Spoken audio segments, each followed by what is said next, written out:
sin doesn't always shout. Sometimes, it just walks away quietly. It leaves behind empty chairs at the dinner table, phone calls that ring and are never answered, and hearts left waiting in vain. Death, you see, doesn't wait for reconciliation, and eternity doesn't pause for regret. If you are here now, listening to my voice, I urge you to subscribe and stay with us, because this is a warning written in fire, in darkness, and in silence.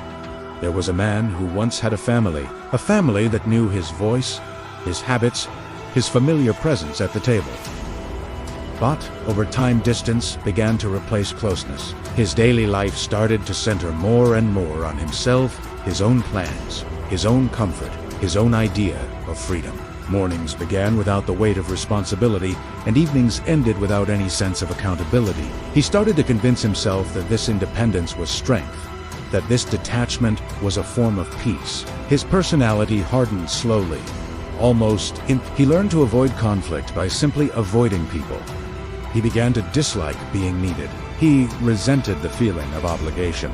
He started to fear the idea of sacrifice. His environment began to reflect this choice. His home became a place of quiet rooms and closed doors, a life meticulously arranged so that he would require no one. His routine was starkly simple: work, rest, distraction, and sleep.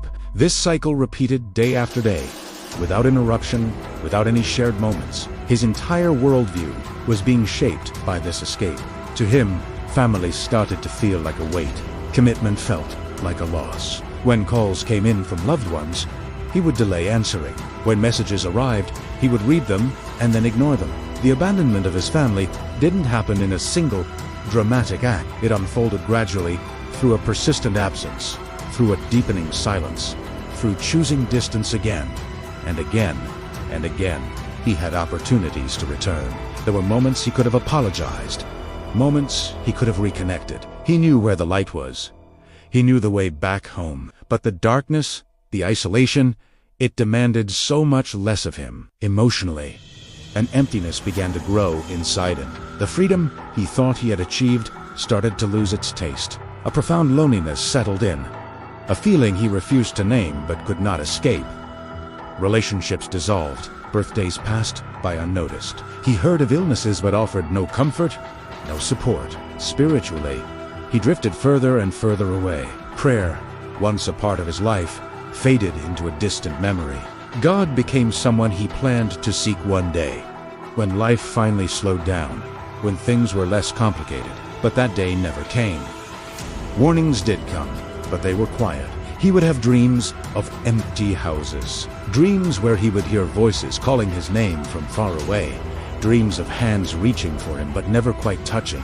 He would wake up unsettled, his heart heavy with a feeling he couldn't explain. One day, he found himself standing outside a familiar door, the door of a home he had left behind. His hand was raised, ready to knock. He felt conviction pressing hard on his heart, a deep sense of what he should do. But in that crucial moment, it turned up. Another time, a serious sickness brought him a sudden wave of fear and clarity. He promised himself, lying there, that he would reach out to his family as soon as he recovered. Ego bitter, but he never made the call. The moment of his death came without any witnesses. There were no voices nearby to comfort him. There were no hands to hold his. A sudden weakness overtook him in the silence of his empty home. His breath became shallow, and then it stopped. His life ended not with chaos or noise, but with a profound and final absence. The separation between time and eternity was swift. It was absolute. He awakened to a dense, oppressive darkness. A searing heat surrounded him, thick and suffocating. He found himself standing in a burning valley where the flames moved like a living wind. All around him, shadows of people twisted in torment. Hands rose from the fire beneath his feet, reaching, sinking, and rising again in a ceaseless, desperate motion. Muffled screams echoed endlessly, layered with a distant, mournful lamentation that never found rest. A crushing loneliness fell upon Himba. This wasn't the loneliness of being unloved. It was the loneliness of being utterly separated from God. Understanding came to him slowly, painfully. This wasn't a nightmare. This wasn't just fear. This was eternity. He spoke to himself, searching for a reason, for some path of escape. And then the voice came. It was unseen, yet absolute. It filled the space around him and within him, and it revealed what his heart already knew. Love had been offered to him, freely and repeatedly. Reconciliation had always been possible. He had chosen abandonment. He pleaded.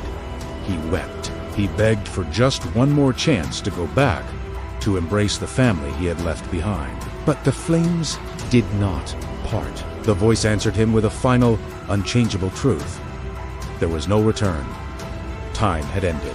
His choice was complete. He collapsed inward. Memories overwhelmed him, the faces he had avoided, the calls he had ignored, the love he had treated as an inconvenience. He tried to cry out to the living, to warn them that absence wounds more deeply than any argument, that love neglected becomes an eternal regret. But his voice never left the valley. It dissolved into the fire. His awareness, this agonizing knowledge, became his eternity. He knew now that God had waited and he had simply walked away. Sin always deceives. Death never announces its arrival. While you have life, there is still a chance for salvation. While you have breath in your lungs, reconciliation is still possible. Eternity is not shaped after we die. It is shaped before it, by the choices we make every single day, choices that lead us toward love, or how I from Italiano. If these words have reached your heart, stay connected with us. Let this testimony remind you how silence can destroy what love could have healed. And prepare yourself, because the next story is approaching, carrying another soul's final warning from the flames. Thank you for listening.